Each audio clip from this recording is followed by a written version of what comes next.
Hi guys, so I am going to show you how to make your very own office mix. You've watched several of mine and now on your next assignment you get to become the movie producer. So I want to show you how it works. So you want to start out by creating a PowerPoint. You can use any design you want or anything, but create a PowerPoint and maybe on the first slide put the name of your mix, like a congruent triangle mix, and then put your name on it.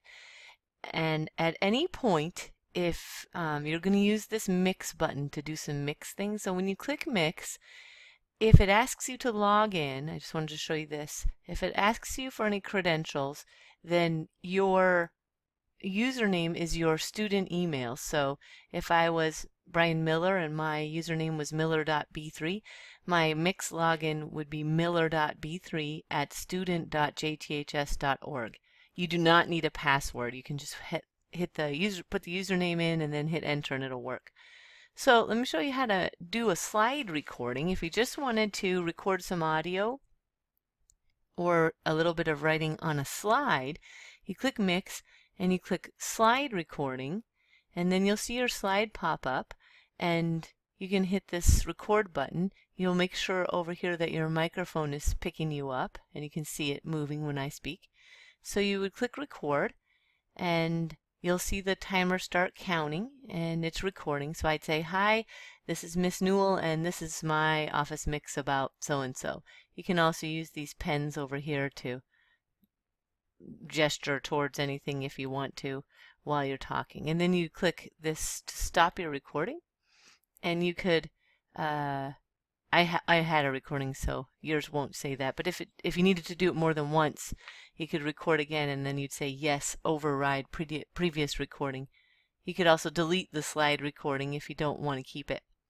Then you can listen to it. So record, and you'll see the timer start counting, and it's recording. So I'd say, hi, this is Miss Newell. So I'll stop my preview, and then I'll close this so you can see that slide has a little recording on it. All right, so for this assignment, what we're going to do is we're going to use the mix screen recording feature because what we're going to do is we're going to record something we're doing in your OneNote notebook. So first I'll show you how to choose the problem and copy it to your OneNote section. So you're going to want to go to the content library in OneNote in your algebra notebook, and you'll see on Unit 4 tab there are 4 office mix problems over here. You're going to choose one of them. You can either right click and copy and then paste the problem into your section, or you could screen snip the problem and then paste it into your OneNote notebook section, however you want to do it. So for my case, I'm going to use this one as an example. So once you have your notebook ready, what I would propose is that you do it the way I've done it here. Rather than try to record yourself doing the whole problem, because you'll find it's really hard to talk and do work at the same time and have it come out neatly and have it the math come out right. So what you might want to do is what I've done here is make a page that looks nice, that shows all of your work, and then for your recording you can just explain your work. So that's what I'll do next. So what you'll do is you get your problem all done in OneNote. You'll have me check it for you, make sure it's right, and then you'll get ready to make your mix. So you can say mix screen recording. So instead of slide recording, I'm going to do screen recording. What that's going to do is let me record any other program that I want to. So for select area, I'm going to drag my crosshairs around whatever it is that I want to make sure appears in my recording. You want to make sure that the record pointer is on so that whatever you're pointing at shows up like it is when I point at it. And then you want to make sure this audio button is on so that it's recording your audio. And then you can click record. So I'll give an example of how one would work, like if this was the problem you did. I might say, in this problem, it gave me some congruent triangles. CDE is congruent to FGH, and it gave me some measurements, which I labeled on my picture, and it wanted me to find line segment DE. So it wants me to find this one right here. Well, what I noticed is that out of all of the measurements I only have one side, which is side GH. And so I can't make an equation out of sides when I only have one thing. So what I'll have to do is I'll have to use some matching angles to make an equation. So I noticed that angle E in the spelling is congruent to angle H. So I made an equation out of those two right there, and I solved it, and I found out x was 8. So then, in order to answer the question for line segment DE, line segment DE would be congruent to GH, which I have right here. So I took that and I plugged 8 into that line segment measurement, and I came up with 15. So since DE and GH are congruent, the measure of DE is the same as GH, so it was 15. So the answer was the line segment DE is 15.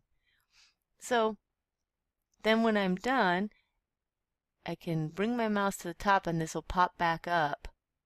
And if you don't want that to go away, you can click this pin button right here and it'll just stay up the whole time, and that's fine too, might be easier.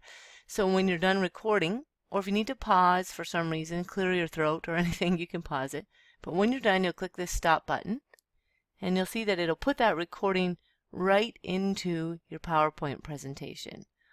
And so once that's done, you might just make one more slide that says the end or something, and that's all you'd need. And then you should save your PowerPoint somewhere, so save it wherever you want to save it. And then to publish it, you'll click on Mix again, and then you'll find this one that says Upload to Mix. So you'll upload to Mix, and here's where it might ask you to log in. And if it does, you'll just click on the blue Use School or Work Account, and if it needs a username, you'll do the school email address. So if it doesn't ask you, just keep going. So step 1 is prepare, and so you'll click next, and then it will ask you if this is a new mix or if you're updating an existing mix. So here's the boxes I was talking about. You want to make sure you click sign in with a work or school account, and it might sign in automatically like mine did, or you might have to enter your username. So this is a new mix. Do not click this box to create a video, because if you do that, it'll take a really long time to upload. Then you click next, and it'll upload and publish, and then when it's ready, you can click on Show Me My Mix, and it will give you a link that you can submit on JT Learn, just the way you always submit links.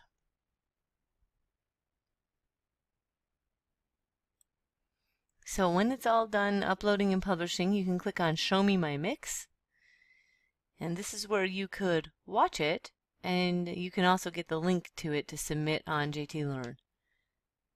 So when it loads up, it will look like this. Sometimes it takes a minute. And you can click play here to play it, which I'll do in a minute so you can see what it looks like. Here's the link to it, so you can copy that and then go paste it, in the JT Learn submission area. So if you want to play your mix, it will look like everything you put together. Chord. You can fast forward to different parts. Start counting. So it wants me to find this one right here. I hope you enjoy your mix experience. That's about all there is to it. And have fun. Make sure the whole point is to explain your thinking and why you did the work that you did.